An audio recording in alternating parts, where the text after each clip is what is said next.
Bhojpuri cinema की superhit singer शिल्पी राज आज किसी पहचान की मोहताज नहीं है।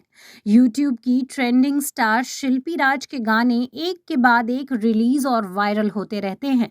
आपको बता दें कि शिल्पी राज भोजपुरी इंडस्ट्री की अकेली सिंगर हैं जिनके गाने हर दिन आपको यूट्यूब पर रिलीज होते दिख जाएंगे और इन गानों के रिलीज का इंतजार भी दर्शकों को बेसब्री से रहता है। शिल्पी राज इन दिनों दुबई में हैं। वहां से लगातार उनके गाने रिलीज किए जा रहे हैं और वह जमकर वायरल भी हो रहे हैं।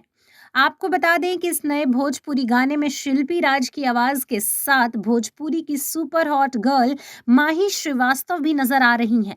ऐसे में दोनों का एक साथ होना ही इस वीडियो को और जानदार बना रहा है। बता दें कि इस गाने में आपको दुबई के खूबसूरत नज़ारे देखने को मिलेंगे। इस कारण यह वीडियो लोगों को खूब पसंद आ रहा है।